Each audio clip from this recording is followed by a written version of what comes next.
Bienvenidos una vez más a No los olvidamos, puente de amor para la Iglesia Católica con la Fundación ACN. En este espacio presentamos a esos hombres y mujeres valerosos de nuestra Iglesia que llevan el amor de Cristo a quienes más lo necesitan.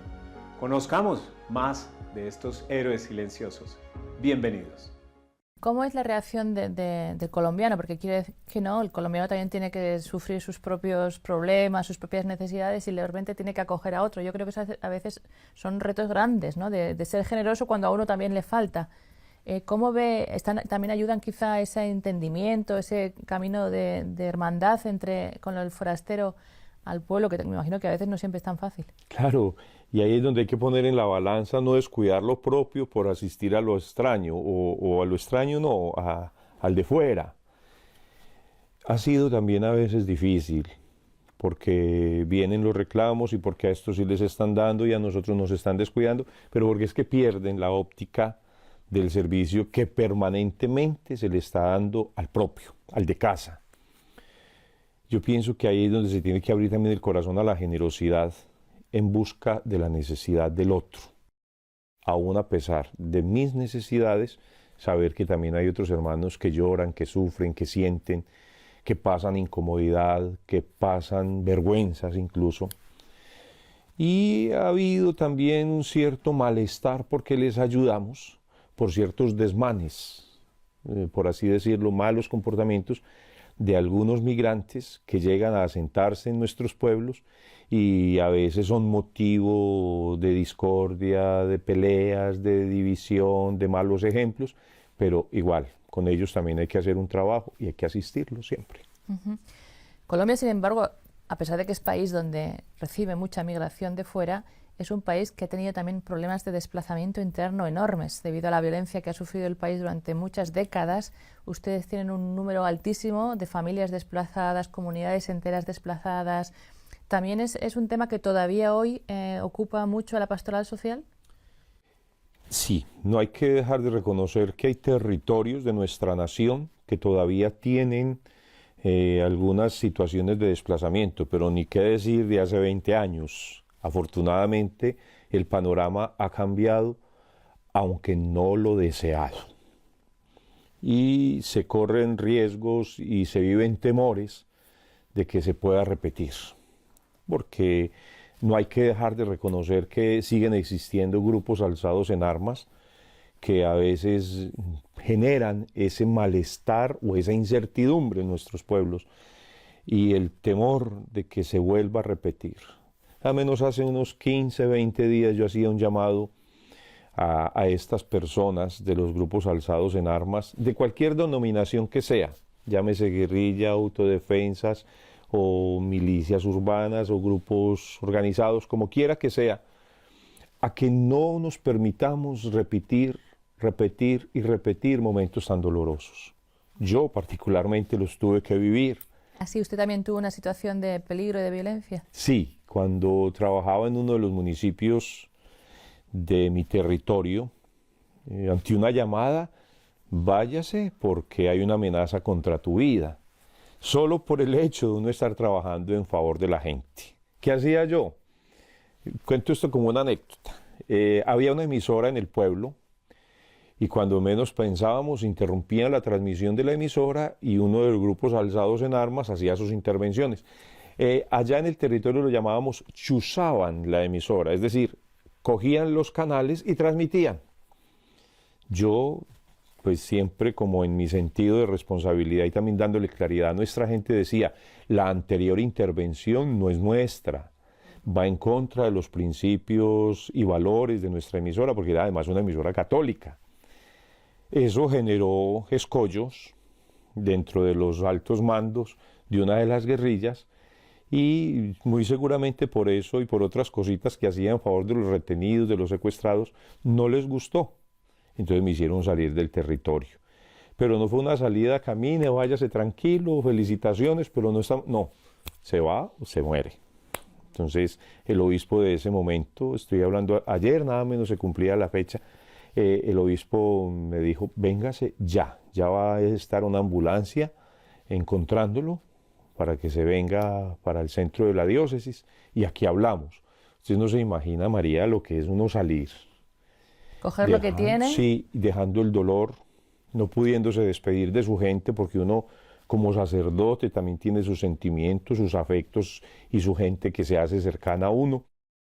Entonces también eso como que me motiva a trabajar más en esta línea de la pastoral social. Hombre, yo he entendido el sufrimiento y el dolor del desplazado. Yo he entendido y he vivido el dolor del que se tiene que ir dejando atrás todo y sin poder mirar a lo que deja. Yo he entendido y vivido lo que es el desarraigo sin más, como a quien arrancan y tiran. Entonces por eso digo, no, esta misión tiene que hacerse con altura y sobre todo con mucha alegría para poderlo vivir y hacer más pleno en el servicio. Me imagino que uno de los puntos más importantes de la pastoral social, como usted dice, es que usted ha entendido, igual como usted también otras personas que trabajan con usted, saben escuchar. Creo que quizá el escuchar es una de las cosas más importantes primero para poder ayudar, ¿cierto? Y infortunadamente hay que decir esto, y tener mucha astucia, porque no todo el que pide necesita, como todo el que necesita pide. Ahí hay que hacer un balance también de la realidad. No todo el que pide necesita y no todo el que necesita pide. Y esa es una gran realidad. Como creer que porque estamos en un territorio tan boyante, tan bueno, entonces no vamos a necesitar. No, porque es que nosotros estamos buscando la ayuda para poder ayudar a esos que necesitando no piden. Claro. Y sabiendo que hay quienes piden sin necesidad. Que hay que explicar que Son Río Negro es una zona de Colombia que quizá no está tan necesitada como otras, pero que ustedes ayudan también mucho más allá de eso. No, y que como todo tiene un territorio que se divide en 21 municipios, pero de los cuales la mitad, puede decirse, tienen los suficientes recursos para poder vivir, como la otra mitad tienen que sentir el auxilio y la ayuda de los que podemos favorecerles ese servicio. Hemos hablado un poquito de las obras de misericordia que se suelen llamar corporales, pero también querría hablar de dos obras de misericordia que es de las que se llaman espirituales, pero que yo creo que en Colombia son muy, muy necesarias, porque tienen que ver con la justicia. Y hablando de la justicia, la otra parte que también corregir al que se equivoca, que también es una obra de misericordia, pero que a veces es tan difícil, pero no habrá paz si no hay justicia, con lo cual lo más importante también es corregir. Y a veces la Iglesia ha tomado este papel, como ha explicado también en el caso cuando usted corregía con la guerrilla y tal. ¿Cuán importante es el papel de la Iglesia como guía ante la injusticia? Porque a veces se denuncia, la Iglesia está metiendo en política, la Iglesia está hablando de cosas que no tiene. Pero al final es también corregir lo que no está bien y es una obra de misericordia. Como le pasa a todo ser humano y en toda agremiación, en toda institución, en toda organización.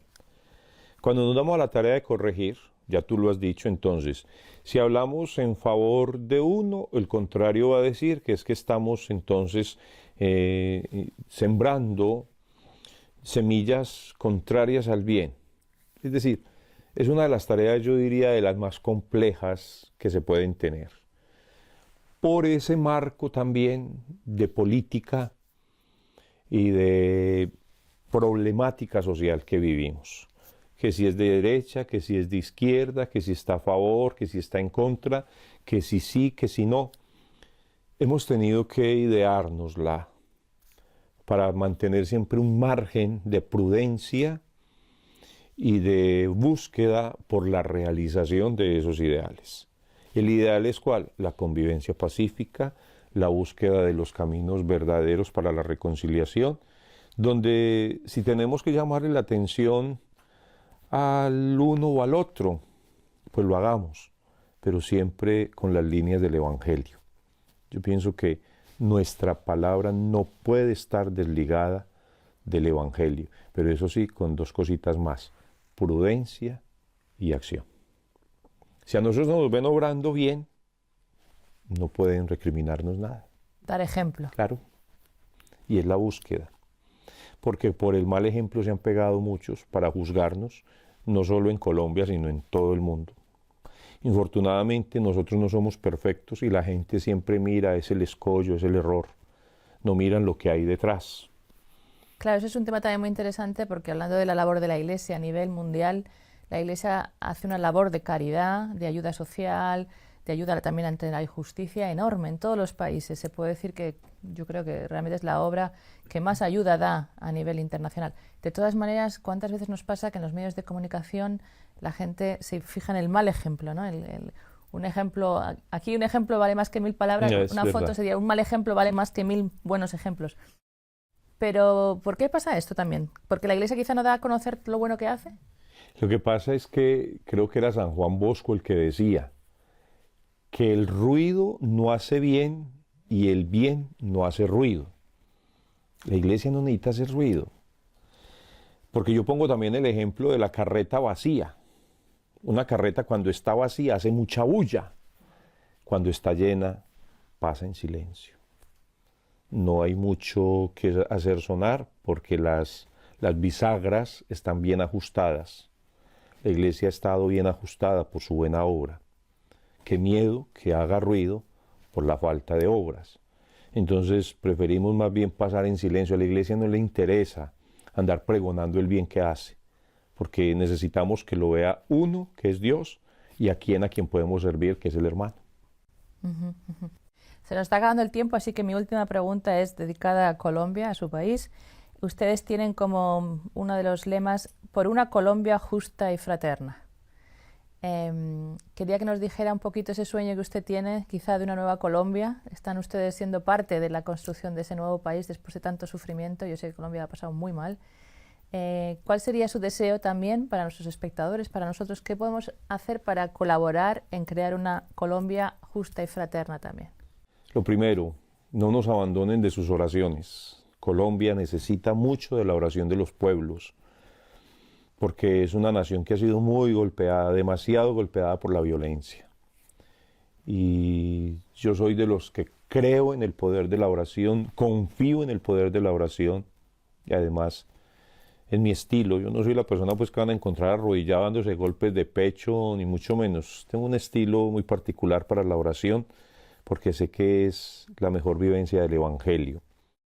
¿Y qué más podemos decirles? Hombre, no crean que por estar en esta latitud, en este punto, no nos falta nada. Hay mucha necesidad, hay mucha pobreza, infortunadamente por la corrupción que ha vivido. Es un país demasiado rico, tan rico que no han podido acabar con él. Entonces, hombre, que nos ayuden a pensar y a hacer. Y en las manos de muchos está el ayudarnos a hacer por la generosidad con la que hacen posible el poder llegar a tantos hermanos nuestros. Historias como las que acabamos de ver nos muestran el valor de la fe. Esa fe que se vive valientemente por parte de nuestros héroes de la Iglesia Católica. Muchas gracias por acompañarnos. Si quieres conocer más sobre estas historias y cómo ayudar, ingresa a acn-perú.org.